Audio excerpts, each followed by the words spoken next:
마가복음 18장 35절로 43절이 되겠습니다. 누가복음 18장 35절로 43절까지 우리 한 절씩 교독하도록 하겠습니다. 여리고에 가까이 가셨을 때에 한 맹인이 길가에 앉아 구걸하다가 우리가 지나감을 듣고 이 무슨 일이냐고 물었는데 그들이 나사렛 예수께서 지나가신다 하니 맹인이 외쳐 이르되 다윗의 자손 예수여 나를 불쌍히 여기소서 하거늘 앞서가는 자들이 그를 꾸짖어 잠잠하라 하되 그가 더욱 크게 소리질러 다윗의 자손이여 나를 불쌍히 여기소서 하는지라. 예수께서 머물러 서서 명하여 데려오라 하셨더니 그가 가까이 오매 물어 이르시되 내게 무엇을 하여 주기를 원하느냐? 이르되 주여 보기를 원하나이다. 예수께서 그에게 이르시되 보라 내 믿음이 너를 구원하였느니라 하시매 마지막 절은 같이 읽죠. 곧 보게 되어 하나님께 영광을 돌리며 예수를 따르니 백성이 다 이를 보고 하나님을 찬양하니라. 아멘.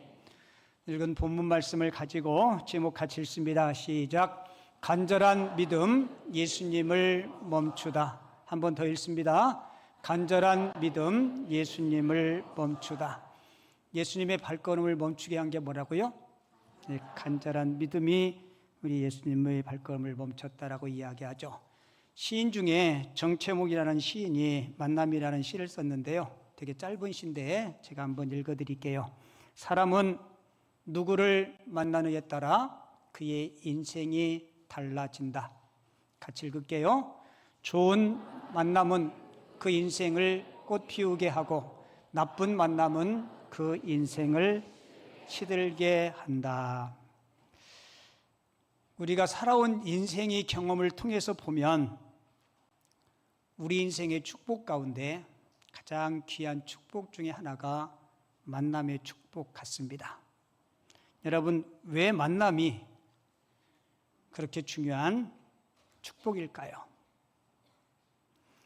왜 만남의 축복이 그렇게 중요하냐면 하나님은 언제나 사람을 통해서 일하십니다. 어떠한 좋은 기회가 우리에게 주어질 때도 사람을 통해서 기회를 주시고요. 그리고 우리가 하나님 앞에 간절히 기도할 때 기도의 응답도 대부분의 경우 사람을 통해서 하십니다. 그리고 하나님이 복을 주실 때도 누구를 통해서 복 주세요? 사람을 통해서 복을 주십니다. 그래서 인생의 만남이 귀한 거예요.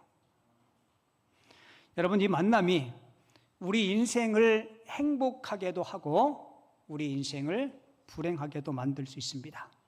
그리고 이 만남이 우리들의 삶을 성공으로 이끌 수도 있고 실패로 우리를 나락으로 떨어뜨릴 수도 있어요. 오늘 함께 읽은 오늘 성경 본문은 한 맹인이 예수님을 만남으로 어떠한 일이 일어났는지에 대한 이야기를 우리들에게 소개해 주고 있습니다. 자, 예수님을 만난 이 사람은 어떤 사람입니까? 오늘 본문 35절을 볼게요. 여리고에 가까이 가셨을 때 한 맹인이 길가에 앉아 구걸하다가 라고 소개해 주고 있죠. 예수님을 만난 이 사람이 어떤 사람이에요? 첫째는 맹인, 앞을 보지 못하는 맹인이었어요. 병행구절인 마가복음 10장을 보면 그의 이름을 소개하고 있는데요. 디메오의 아들 바디메오라고 소개하고 있어요. 제가 바디메오가 무슨 뜻인가 궁금해서 찾아보았더니 두 단어의 합성이에요. 바라는 단어하고 디메오라는 단어. 이 바는 아들이라는 뜻이에요. 디메오는 사람 이름. 그러면 바디메오는 무슨 뜻이에요?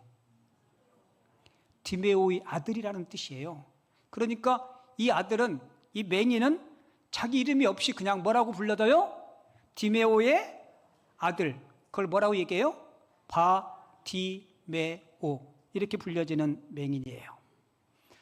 우리는 눈이 좀 흐리든 잘 안 보이든 시력이 좋든 않든 우리는 세상을 볼 수 있습니다. 그래서 시각장애인의 고통을 우리는 잘 몰라요. 모든 장애가 다 힘들고 아프고 불편하고 고통스럽습니다.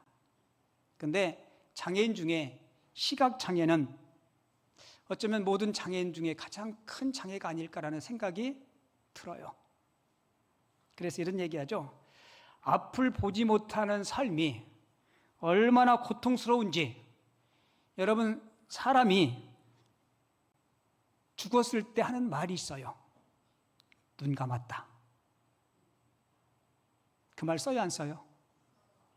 눈 감았다. 이만큼 시각장애의 고통이 이만큼 크다는 거예요. 저희 교회에 박천미라는 권사님이 계신데, 이 권사님이 농내장으로 시력을 다 잃었어요. 오늘 일부 예배 와서 예배 드렸는데, 근데 권사님이 얼마만큼 시력이 안 좋은지 제가 물어봤어요. 권사님 어느 정도 보여요? 그랬더니 낮인지 밤인지 요거는 어렴풋이 느낄 수 있대요. 그러니까 전혀 안 보이는 거예요. 다 깜깜한 거예요. 근데도 고등학교 동창인 정경선이라는 권사님이 친구분인데 지금도 우리 교회 같이 나오세요. 매수리에서 새벽마다 이 권사님이 집 앞에 가서 손붙잡고 교회를 옵니다. 가끔 저는 차를 가지고 교회 오는데 동선이 같아요. 오다 보면 두 분이 손붙잡고 와요. 그럼 제가 창문을 내리고 권사님 태워드릴게 타세요. 그러면 운동해야 된다고. 이 권사님이 시력을 잃었지만 몸에 또 당뇨도 있어요. 그래서 꾸준히 운동해야 되는데 두 분이 손붙잡고 이렇게 교회 오고 가시는 모습 보면 너무 그 모습이 귀하게 보여요. 그래서 일부에는 제가 두 분 일어서라 그래서 박수 쳐줬어요.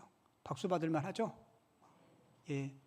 여러분, 만약에 태어나면서부터 시각장애를 가졌으면 어릴 적부터 이렇게 점자도 배우고 여러 가지 시각장애인으로 삶을 살아가기 위해서 필요한 것들을 배울 텐데 중간에 그런 장애를 입으니까 점자도 못 읽고, 그래서 찬송가를 대부분이 다 이분은 그냥 외우세요. 그리고 설교 말씀도 청력으로만 잘 귀 기울여 들어야 돼요. 근데도 주일 예배 빠지지 않고 새벽 예배도 빠지지 않고, 제가 그 부분에 생각이 들어요. 눈뜬 우리들이 각성해야 되겠다. 고개 숙일 필요 없어요. 쳐다보세요. 뭐 해야 돼요? 눈뜬 우리들이 각성해야 되겠다. 그 생각이 들어요. 그리고 이 맹인은 국어라는 사람이라고 두 번째 글을 소개하고 있죠. 여러분, 만약에 시각장애인으로 사는데 집안이 부유하면 잘 살면 종도 있고 가족 식구들이 먹을 것 입을 것 여러 가지 생활에 불편함이 없이 그래도 도와드릴 텐데 가진 게 아무것도 없어. 먹고는 살아야 되겠어. 그래서 어떻게 해요? 지나가는 행인들에게 구걸하는 그런 불쌍한 사람입니다. 저는 이 본문을 묵상하다가 그 생각이 들었어요. 얼마나 이 가정이 힘들고 어려우면 아들에게 이름도 못 지어주었을까? 이 아들 이름이 뭐라 그랬어요? 디메오의 아들. 그게 바디메오예요.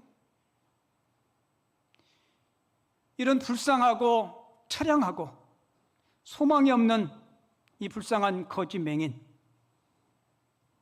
그러던 어느 날 예수님이 지나가는다는 소식을 듣게 돼요. 여러분, 이 소식을 들은 이 거지 소경은 어떻게 반응하였나요? 예수님이 지나간다는 소식을 듣는 순간 그는 소리 높여 외쳤습니다. 왜요? 이 기회를 놓치면 안 되기 때문에. 오늘 본문 38절에 보면 소경이 외쳐 이르되, 여기서 외쳤다는 의미가 뭔지 아시죠?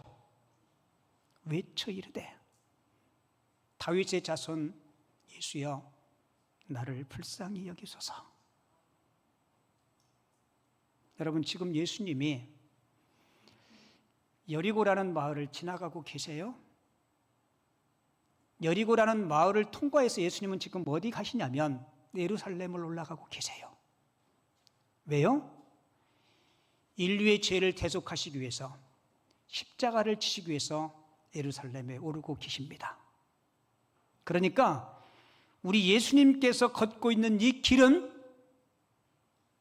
예수님의 마지막 길이에요.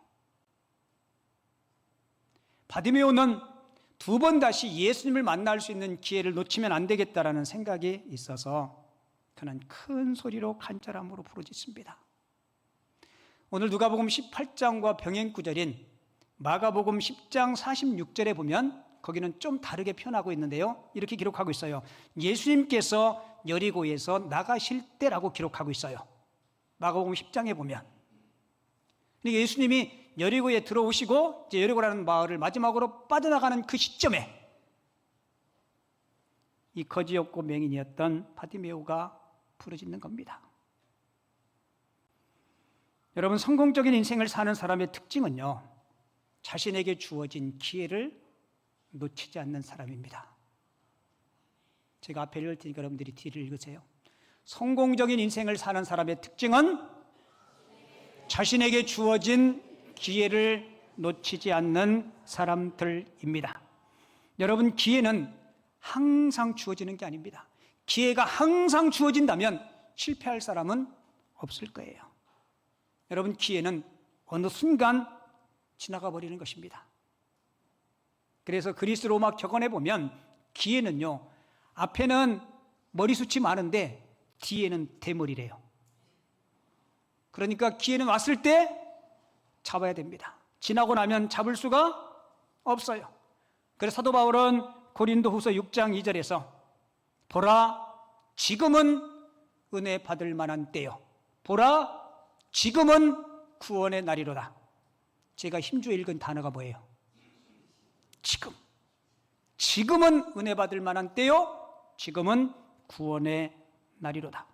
여러분, 은혜 받는 것도요, 내가 구원을 받는 것도 날마다 기회가 주어지는 것이 아니에요. 우리가 하나님의 뜻을 아는 것도 때를 놓치면 안 됩니다. 많은 사람들이 주님을 위해서 봉사하고 예배하고 또 예수 믿는 것도요, 어느 때나 아무 때나 내가 믿고 섬길 수 있다고 생각하는데 여러분, 그렇지 않아요. 요즘은 상여를 볼 수 없죠. 상여. 돌아가신 분들 이렇게 묘지로 옛날에는 상여가 있었는데 요즘은 다 뭐 타고 가요? 돌아가신 분들? 연구차 타든지 뭐 리무진 타든지 그리고 가시잖아요. 한 번은 제가 부목사 때 교우가 돌아가셔서 그분을 매장하기 위해서 연구차에다가 모시고 뭐 교우들하고 가족들하고는 버스를 탔는데 제가 기사분 옆에 탔어요. 기사분에게 제가 복음을 전하고 싶어서 물어봤어요. 우리 기사 선생님은 신앙생활을 하시냐고. 그랬더니 않는데요. 근데 그 뒷말이 않는데 언젠가는 할 거래요. 그래서 내가 이분이 그 복음을 들을 만한 마음은 준비됐나 보다라고 생각하고 여쭤봤어요. 사람이 죽으면 끝일까요? 사람이 죽으면 끝인가요? 그랬더니 그분이 뭐라고 이야기하냐면 자기는 비록 교회는 안 나가지만 사후세계가 있다는 것을 자기가 믿는데요. 사후세계가 어디예요? 천국과 지옥이 있다는 것을 자기는 믿는데요. 그저 어떻게 알아요? 그랬더니 자기가 연구차 운전하고 때로는 염도하는 일을 도와드리고 그랬는데 죽은 사람의 얼굴 표정을 보면 지옥 갔는지 천국 갔는지 본인이 알 수 있대. 그거 어떻게 해요? 그랬더니 예수 믿고 신앙생활 하신 분들은 돌아가시면 얼굴이 편안하대. 그런데 예수 안 믿고 돌아가신 분들은요, 얼굴이 어둡대. 그분이 말이 그래요. 제가 그랬어요. 그런데 왜 예수를 안 믿고 교회를 안 다니시냐고 그랬더니 지금은 바빠서 못 다니고 다음에 죽기 전에 꼭 갈 거래. 그래서 제가 물어봤어요. 언제 죽을 건데? 그랬더니 모른대. 제가 그랬어요. 그분한테. 우리 기사님이나 저나 지금 여기 앉아가는데 언젠가는 저 밑에서 누워갈 거라고. 맞아요? 안 맞아요? 맞아요. 그랬더니 본인도 인정하는 거예요. 그래서 제가 그분에게 구원의 날은 언제나 주어지는 게 아닙니다. 보라, 지금은 은혜 받을 만한 때요. 보라, 지금은, 보라, 내일은, 보라, 먼 후에, 보라, 아무 때나 아니에요. 여러분, 다음은 어느 누구도 보장할 수 없습니다. 내일이라는 시간, 다음이라는 시간은 나의 영역이 아니에요. 그래서 우리는 지금 예수를 영접하고, 지금 주님을 위해서 예배하고, 지금 주님을 위해서 여러분 봉사하고 헌신할 수 있으셔야 돼요.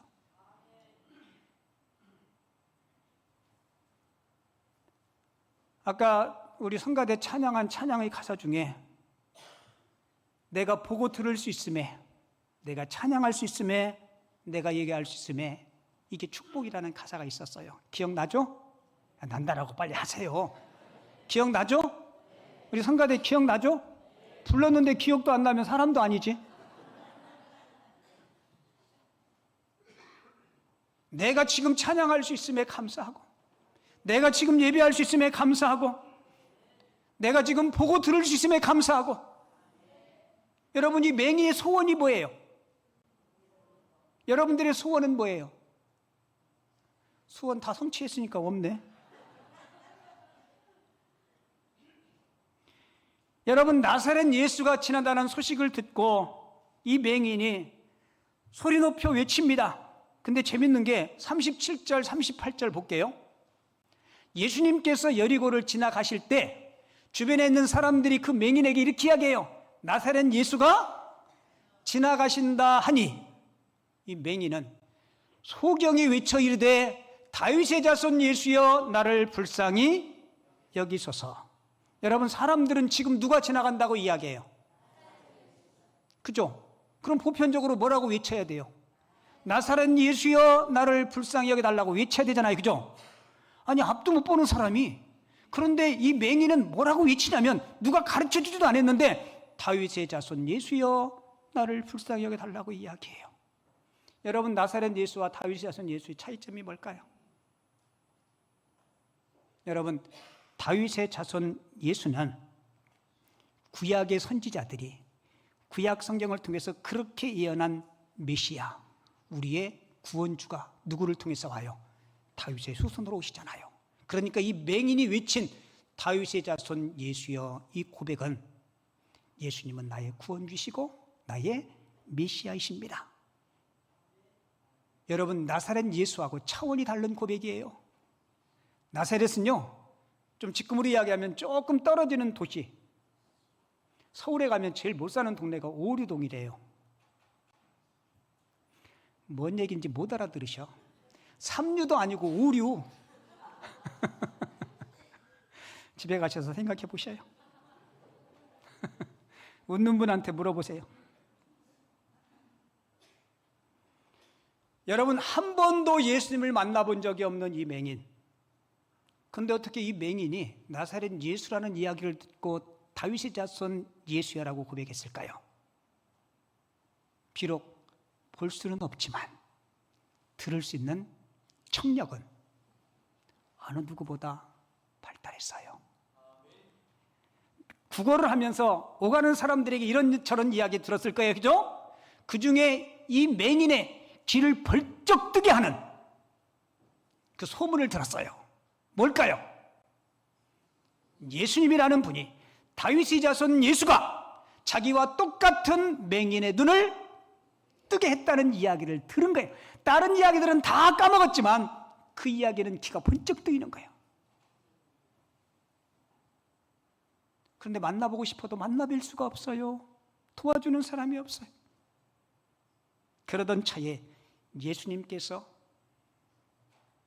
그 맹인이 앉아 구걸하는 그 자리 앞에 지나가신다는 거예요. 그러니까 뭐라고 외쳐요?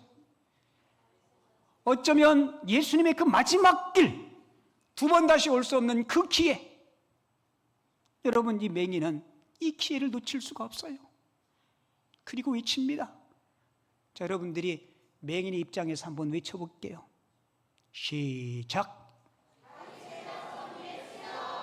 예, 여기는 조금 영향력이 있었어. 저쪽은 충청도 말로 개갈이 안 나.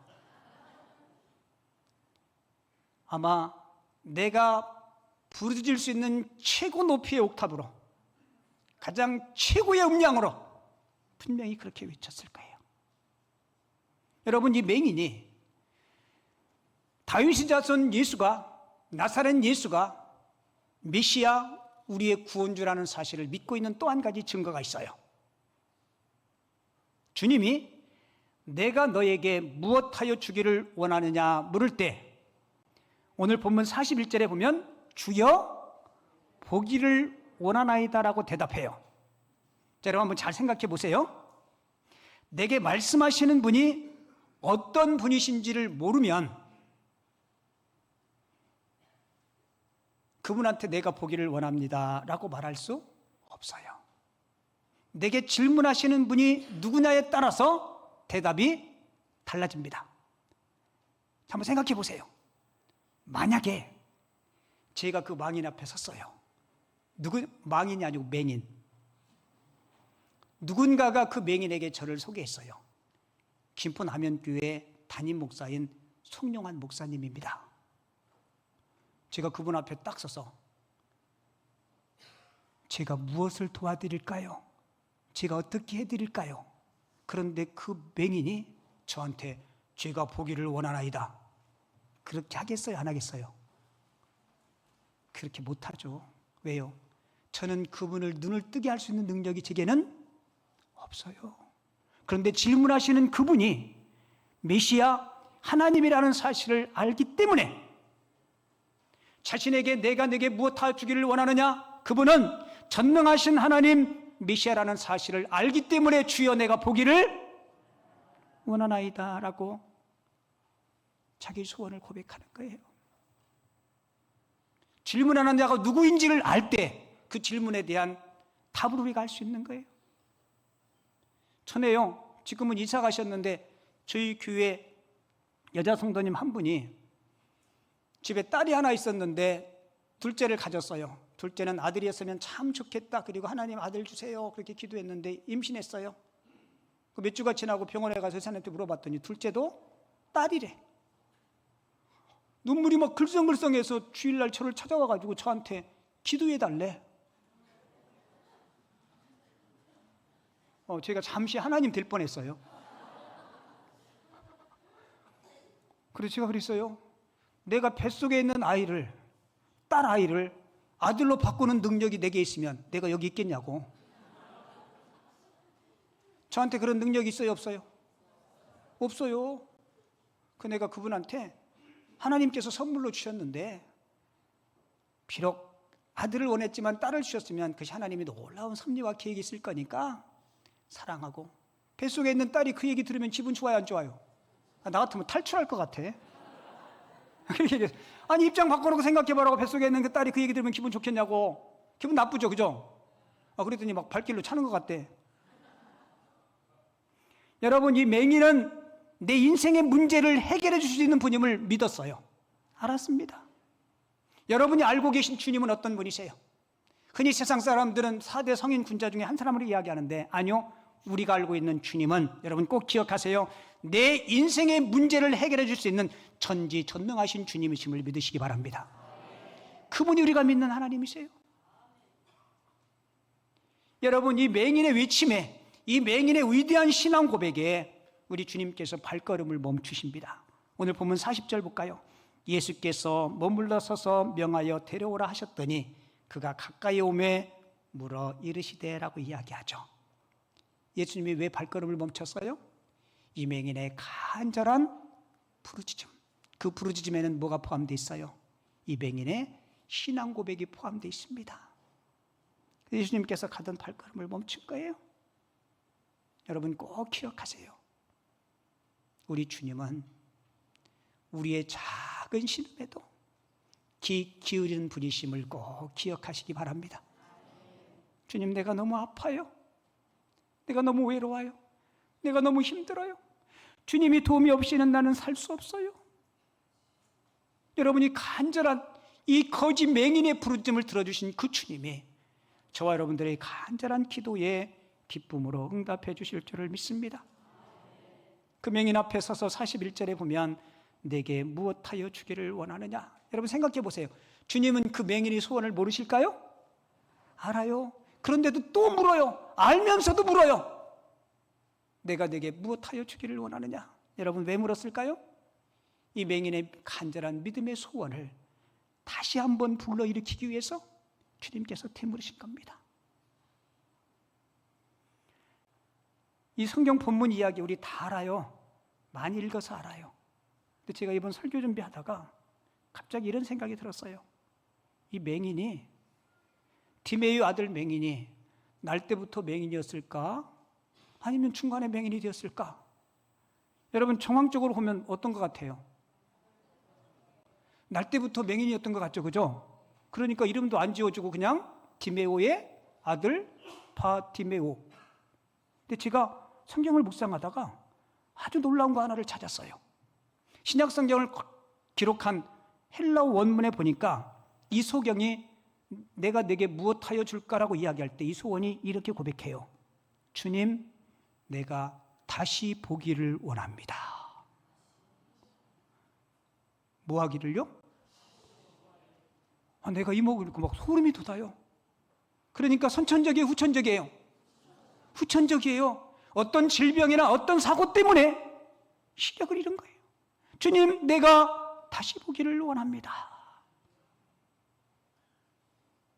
여러분, 우리가 인생을 살다 보면 때로는 실수로 어떤 환경적으로 어려움이 닥치고 힘들 때 있어요.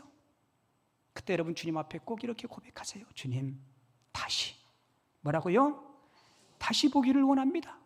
주님, 내가 실수했지만 연약하지만 다시 일어서기를 원합니다. 주님, 여러분 이 맹인의 그 고백을 주님께서 들으셔요. 그리고 42절에 보면 보라, 내 믿음이 너를 구원하였느니라. 참 예수님의 답변이 참 멋있는 게요, 내 부르짖음이 너를 구원했다고 이야기하지 않아요. 뭐가요? 내 믿음이. 물론 부르짖음도 중요하지만 그 부르짖음에는 이 맹인의 신앙 고백이 담겨 있습니다. 그 믿음이 담겨 있는 거예요. 많은 사람은 나사렛 예수라고 이야기하지만 이 맹인은 뭐라고 고백해요? 다윗의 자손 예수여, 나를 불쌍히 여겨 주소서. 그리고 오늘 본문 43절 맨 마지막 절은 이렇게 하게요. 곧이 뭐예요? 즉시 보게 되어 하나님께 영광을 돌리며. 여러분, 이 장애인이 선천적이 아니고 후천적이랬죠. 그러니까 과거에는 눈 뜨고 본 친구들, 부모님, 형제들이 분명히 있었을 거예요. 여러분, 이 맹인이 눈 뜨고 가장 먼저 하고 싶은 일, 보고 싶었던 사람들이 누구였을까요? 아마 사랑하는 사람들이 분명히 있었을 거예요. 근데 이 맹인은 먼저 보고 싶은 일, 자기가 하고 싶은 일 찾아가지 않고 성경은 뭐라고 이야기해요? 하나님께 영광을 돌렸다라고 이야기해요. 자신을 눈뜨게 하신 분이 누구신지를 깨달은 겁니다. 그리고 또 한 가지는 이 맹인의 눈뜸을 통해서 많은 백성들이 이를 보고 하나님을 뭐 했다고요? 찬양했다라고 이야기를 해요. 저는 저도 여러분들도 우리 하나님 앞에 부르짖고 기도해서 하나님께서 나를 위해서 행하신 그 일들 때문에 여러분들 주변 사람들에게 하나님을 증거하고 보여줄 수 있는 하나님의 사람들이 꼭 될 수 있기를 바랍니다. 그래서 여러분, 저와 여러분들이 주님의 축복의 통로가 되어야 돼요. 이야기 하나 해드리고 말씀 마칠게요.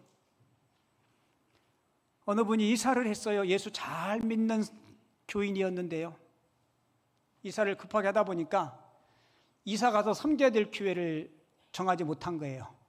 여러분들 이사 오셔서 교회 정하는 게 쉽지 않죠, 그죠? 교회 정할 때 가장 먼저 목사님의 인물을 보시나요? 아니면 장로님들의 인물을 보시나요? 아니죠. 그 교회의 어떤 교회의 비전이라든지, 또 교회가 가지고 있는 목표라든지, 담임 목사님의 어떤 메시지라든지 목표 철학이라든지 이런 거 여러 가지들 여러분이 점검하고, 그리고 한 번에 와서 대금 등록하지 않아요, 그죠? 예배도 드려보고 예배 분위기도 보고 목사님 설교도 듣고 여러 번 듣고. 근데 이분은 그럴 기회를 놓친 거예요. 근데 주일날이 됐는데 예배는 드려야 되니까 무조건 성경 찬송 들고 나왔어요. 둘러봐도 교회가 안 보이니까 지나가는 택시를 세웠어요. 그리고 택시 기사에게 제가 교회를 가야 되는데 이사 와서 정해진 교회가 없습니다. 저에게 좀 추천해 줄 만한 교회가 있나요? 그랬더니 이때 택시 기사가, 그래서 이분 생각하기에는 택시 기사가 교회를 다니나 보다고 생각했죠, 그죠? 그래서 교회를 다니세요 그랬더니 나는 불신자래. 불신자가 추천해 주는 교회가 있다는 거예요. 그다음 어느 교회까지로 쭉 가는 거예요. 가면서 물은 거예요. 아니 교회도 안 다니시는데 그 교회가 좋은 교회인지 안 좋은 교회인지 어떻게 아세요? 근데 그분이 이렇게 하겠더래요. 제가 이 도시에 택시기사를 20년 넘게 했는데 다 안 돼요. 근데 주일날 교회 앞에, 특별히 그 교회 앞에 지날 때 성도들이 예배드리고 나올 때 성도들의 얼굴 표정이 너무 밝고 환하대. 그래서 본인이 생각하기를 저 교회는 좋은 교회인가 보다. 내가 혹시 다음에 교회를 가면 꼭 저 교회를 가야지. 이렇게 생각했대요. 오늘 예배 마치고 교회 나갈 때 특별히 저기 길 옆에 나갈 때 특별히 택시가 지나갈 때 어떻게 하셔야 돼요? 지금처럼 환하게 옆에 집사님, 권사님 보고 만날 때도 환하게 지갑 잃어버린 사람 얼굴 하지 말고 환하게. 저는 예수 믿고 신앙생활하는 저와 여러분들이 우리도 어려움이 있을 수 있어요. 관계적인 어려움, 경제적인 어려움, 때로는 육신의 질병. 여러분 그런 거 있을 때 꼭 주님 앞에 간절히 기도하세요. 이렇게 기도하세요. 하나님, 왜 바디메오의 눈은 뜨게 하셨는데 왜 내 기도는 안 들어주시는 거예요? 여러분 때로는 그런 고집도 좀 있어야 돼요. 아멘 안 하시네? 안 되면 막 굶기도 하고요. 막 떼도 쓰시고 그렇게 하셔야 돼. 하나님 계속 안 들어주시면 집 나겠습니다. 뭐 하겠다고요? 여러분 때로는 그런 기질 같은 게 좀 있어야 되지 않겠어요? 아멘 하세요? 오늘 다 집 나가겠네.